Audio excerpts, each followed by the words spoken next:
Hello বন্ধুরা, welcome back to my channel Puja ব্লগসে তোমাদের অনেক অনেক স্বাগত আর অনেক অনেক ভালোবাসা। চলে এসেছি আমি নতুন আরেকটা ব্লগ নিয়ে। আর আজকের ব্লগটা হতে চলেছে অনেক অনেক স্পেশাল আমার জন্য, কারণ পাড়ার সমস্ত বাচ্চাদের মানে আমাদের পাড়ার সমস্ত বাচ্চাদের আমি হলো খাওয়াবো আজকে, মানে বাল্যক সেবা দেবো। আর সকাল থেকে খুব তোড়জোড় চলছে, আমি তোমাদের কিছুই দেখাতে পারিনি কারণ অনেকটাই বেলা হয়ে গেছে। একা হাতে সব কিছু সামলাচ্ছি, তোমরা তো জানোই যে আমি একা মানুষ কী করবো বলো। আর মা আসছে, এখনও আসেনি, পথে আসে। আর চলো তোমাদের দেখায় যে কী কী জিনিস কিনলাম। চলো তোমাদের ব্যাক ক্যামেরাতে দেখাচ্ছি। এখানে আছে হলো পনির, এখানে পনির আছে, আর এখানে আছে হলো উচ্ছে, লেবু, আদাম। উচ্ছে হবে হলো মটরের ডাল দিয়ে উচ্ছে। আর পায়েস রান্না করার জন্য আছে দুধ। এখানে আছে চাল, কাজু কিশমিশের মধ্যে আছে লবণ, মানে যাবতীয় যা মশলাপাতি লাগবে সব এর মধ্যে আছে। আর তোমাদের দাদা ভাই গেছে আরও বাকি কেনাকাটা করতে। এইগুলো এখন আমি রেখে দিয়েছি, গুছিয়ে রেখে দিয়েছি। মা আসবে, তারপর মা আর আমি দুইজন মিলে রান্নাবান্না সমস্ত শুরু করে দেবো। সবটাই তোমাদের সঙ্গে শেয়ার করব। চান করে চলে এসেছি আমি, দেখো নাইটি পরে নিয়েছি। শাড়ি এখন আর পরবো না, কারণ ভীষণ গরম দিচ্ছে, রান্নাবান্না ঝামেলা হয়ে যাক তারপর শাড়িটা পরবো। আর চলো রান্না গিয়ে ঘরে গিয়ে তোমাদের সঙ্গে কথা হচ্ছে। দেখো আমি রান্নাঘরে চলে এসেছি, আর রান্নাঘরে এসে দিচ্ছি হলো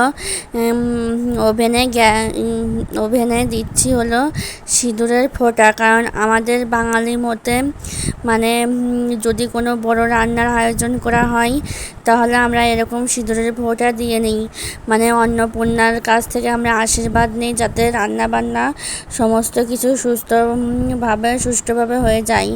আর দেখো এই ব্যাগে বাজার আছে, অনেক রকমের বাজারই করেছে তোমাদের দাদা ভাই। আর দেখো এখানে আমি এসব হাঁড়ি ঝুড়ি এগুলো সব মেজে ঘষে পরিষ্কার করে রেখেছি। আর আমার এখানে আলু কাটা হয়ে গেছে, শাক কাটা হয়ে গেছে, আর উচ্ছে কাটা হয়ে গেছে। উচ্ছে দিয়ে হবে মটরের ডাল। আর এদিক থেকে মা পনির ভেজে নিচ্ছে একটু ভালো করে, মানে পনিরটা ভেজে নিলে আর কি নুন ঝালটা ভালোভাবে ঢোকে ভিতরে। আর দেখো আমি মিক্সচার করে নিয়ে এসেছি হলো মশলাগুলো। আর দেখো পনিরটা ভাজা হয়ে গেছে, এখন বসিয়ে দিয়েছি হলো আলু। আর এই পাশে করে নিচ্ছিল জল গরম। দেখো দেখতে দেখতে আমার পনিরের তরকারি প্রায় হয়েই গেছে।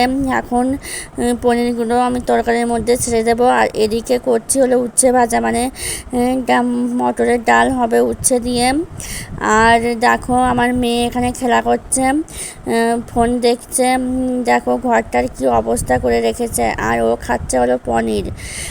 আর দেখো বাইরেটাও তোমাদের একটু দেখিয়ে দিলাম, বেশ রোদ বেরিয়েছে। ভেবেছিলাম হয়তো মেঘলা মেঘলা ছিল সকালের দিকে, ভয় পাচ্ছিলাম যে বৃষ্টি হবে নাকি, বৃষ্টি হলে আবার ছেলেপেলে কী করে আসবে। আর দেখো রান্না হয়ে গেছে, পনির করেছি, শাক করেছি, আর করেছি হলো উচ্ছে দিয়ে মটরের ডাল। আর এদিকে আছে হলো পায়েস। এই হলো আজকের মেনু, এই দেব।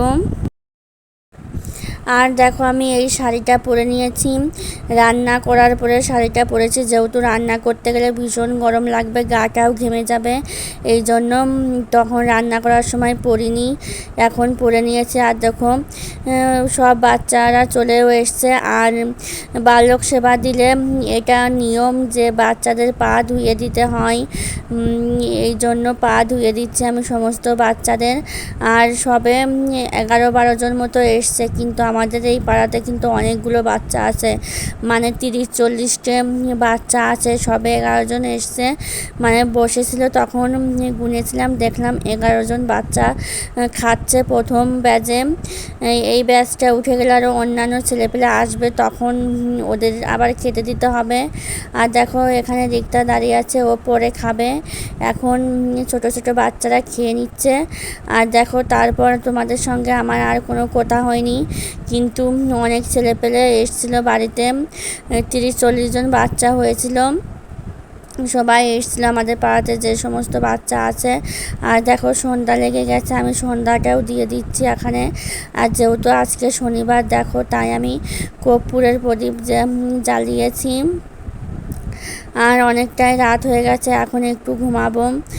দেখো তোমাদের দাদাভাইকে এখানে বিছানা করে দিয়েছি, কারণ তোমাদের দাদাভাই এই রুমে ঘুমাবে, আর আমি আর আমার মা ঘুমাবো হলো আমাদের এই রুমটাতে, মানে যে রুমে আমরা থাকি এই রুমে আমার মা আর আমি ঘুমাবো, আর আমার মেয়েটা ঘুমাবে। আর দেখো মানে সোফাটার কি অবস্থা করেছে আমার মেয়েটা, মানে সোফাটা কোনো সময় আমি ঠিকঠাক করে রাখতে পারি না আমার মেয়ের জন্য। মানে ও সোফাতে সব সময় বসে থাকবে, শুয়ে থাকবে, খেলা করবে, সমস্ত কিছু ওর সোফাতে। আর আজকের মতো ভিডিওটা আমি এখানেই শেষ করছি, টাটা।